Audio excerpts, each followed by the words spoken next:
Hello and welcome back to the course Private Pilot Maneuvers. Well, we've come pretty far. We have mastered takeoffs, traffic patterns, climbs, descents, cruise flight, and so on. But now it's time to land. So today we'll discuss normal landings. And with normal I mean just the basic landing maneuver and approach. Nothing more specific like, for example, or advanced like a short field landing or a soft field landing. We'll discuss those in later lessons. Now there's an old saying, takeoffs are optional, landings are mandatory. So as soon as you're in the air, at some point you will need to land. And landing is a challenging maneuver. It's also hard to master at first. So some students understandably have a hard time until they really master the skill of landing. Many accidents also occur during landing, especially of course during difficult conditions like crosswinds, short fields, and so on. And that's why we should really be able to do the landing safely. In this lesson, I'm only talking about the normal approach and landing, so this means to a long paved runway, no limits on runway length, and so on.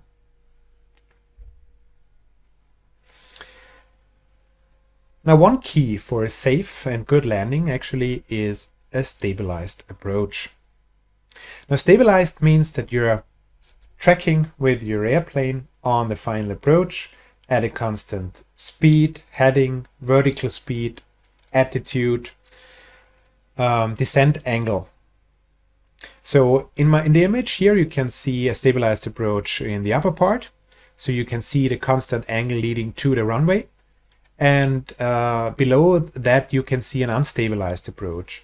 You could call it dive and drive. So it's level segments, then a descent again, a level segment. And the key for a safe landing is a stabilized approach, so the upper method. The reasons why people fly unstabilized approaches nevertheless is, well, simply they don't care. Maybe they just have that bad technique. Nobody showed them the correct way. But they also might be under pressure, for example, from a high and fast approach. So they're coming in too high, too fast. They're now pushing the nose down, get even faster, desperately trying to lose altitude and speed. So speed is building up, then maybe speed is reducing again. The configuration is done hastily and so on. That's not a stabilized approach. Stabilized means in the last phases of the final, you have everything stabilized at a specific and a desired value. In commercial aviation, normally the gate to be stabilized is 1,000 feet above ground. Now, of course, in a Cessna 152, there's no need to do that because you fly the traffic pattern 1,000 feet above ground. It would be a bit early to be stabilized for landing there. But you should be stabilized on the last few hundred feet of your final approach in any airplane.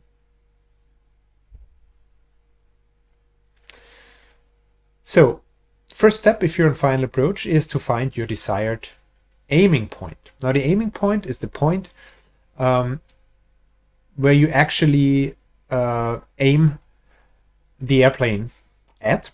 So if you wouldn't do a flare or round out, you would simply hit the ground at that spot. But this will not be your actual touchdown point because of the distance that's needed during the flare. So keep in mind that your touchdown point will be later. So pick an aiming point that's ahead of your touchdown point. Now, how much distance you need for your flare, this depends on quite a few factors, of course. You can look it up in the handbook. You can compare the landing distance over a 50 feet obstacle to the landing roll to get a feeling how much time is needed or how much space is needed to descend from 50 feet to your touchdown point. But of course, if you are 5 knots faster, then this will be different. But with increasing experience, you will get the feeling of the flare distance required. And the key here to fly a stabilized approach at a constant angle to that specific aiming point you chose, that's actually pretty hard to master, but also very important to master. If you're flying at that specific aiming point at a constant angle, then this aiming point will not move the windscreen. So that way you can determine if you're actually keeping the constant angle towards your aiming point. Also, if you're flying at the correct angle towards your aiming point, the runway shape will not change during the final approach. That's actually the middle image here on the lower part. There you have your proper desired descent angle. And the same image, if you're too low, you will see on the right hand side that the runway appears shorter and wider. And if you're too high, it's on the left side, the runway appears narrower and longer. So if you're getting too high or too low, the shape of the runway actually in your windscreen will change, and that way you can detect if you're getting too high or too low. If you should notice any deviation, for example, getting too low on your approach path, early enough, add some power and then approach your descent profile again and then descend on the given angle again. So use attitude and power to adjust your approach path. Now, very often you will join the final approach from the traffic pattern, so you will be coming from the base leg.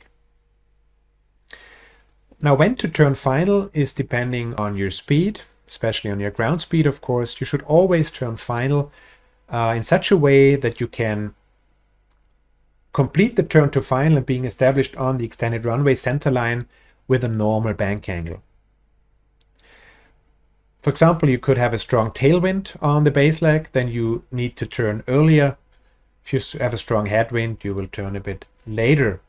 Same goes for if you're flying a higher speed or a lower airspeed. This is a point actually where many accidents happen. If the turn to final is overshot, and then there's a desperate attempt to turn back to the final approach with high bank, maybe a slow speed, as there's a high risk of stalling and spinning the airplane unrecoverably because you're so close to the ground. So if you see that you won't be able to normally, with a normal bank, be able to early enough join the final approach, then it's always best to simply go around and try again. Keep in mind, this base to final turn is a dangerous situation. Many accidents happen there, so be careful. So on final approach, you should then reduce to your final approach speed. The speed before that in the traffic pattern depends a little bit, but it's common practice. For example, if you fly your final approach at 60 knots, that you fly your base leg with 70 and your downwind with 80, for example. It just gives a nice structure to it. On downwind, you will start to descend, reduce the power, and extend the flaps partially, and then you continue the flap extension to base and final. Normally extending the full flaps only after you have arrived on final approach.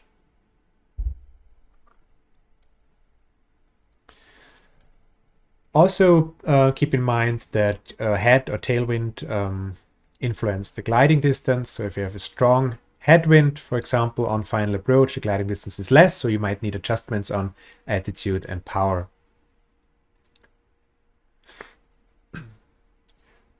If there's no wind or just light wind or a very steady wind, then on final approach you should fly your approach speed from the pilot's operating handbook. So let's say for the Cessna 152 it's 60 knots. However, it's a different story if you have a very gusty wind, then you should add at least half of the gust component.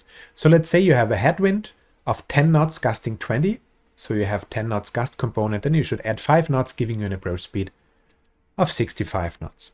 This protects you a little bit because then if those 10 knots from the gusts are suddenly gone, then your speed is reduced to only 55 and not to 50 knots, bringing you not as close to the stalling speed. Don't forget to trim on final approach and nicely keep your constant descent angle. Now, the use of flaps is actually in most small aircraft optional, because the landing distance, even without flaps, will still be so that you can still land into many runways. However, the exception, of course, is if the runway is really short. Then you really need those full flaps and have the speed reduced and have low ground speed to keep your landing distance short. On a bigger airplane, like transport category airplane, landing without flaps is actually an abnormal procedure, because then you need very long landing distances and very high approach speeds. In a small aircraft, especially if you have really sufficient runway length, so more than you need, then it's no problem to land with a reduced flap setting. For example, it can be good practice if you have a very strong and gusty wind to land with a somewhat reduced flap setting. But we'll also talk about a complete flaps up landing in a separate lesson. Now, using flaps, in any case, influences your approach path, as you can see in this image. We're assuming now that the airspeed and the power is constant.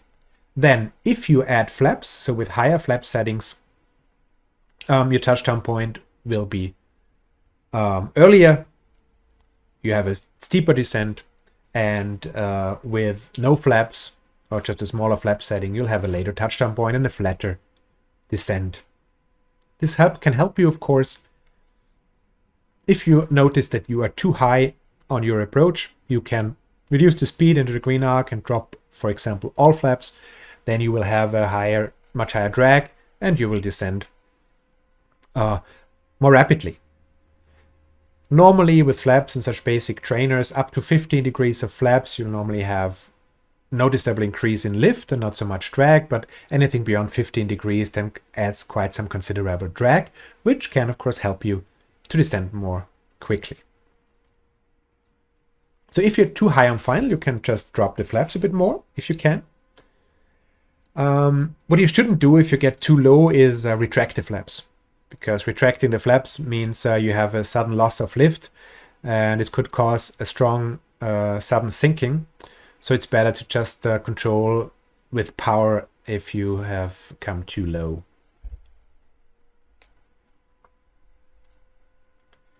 So here again in this image we can see that with a higher flaps we have a higher descent angle, and using more flaps will steepen. A descent angle always given that we fly in constant speed and constant power, of course.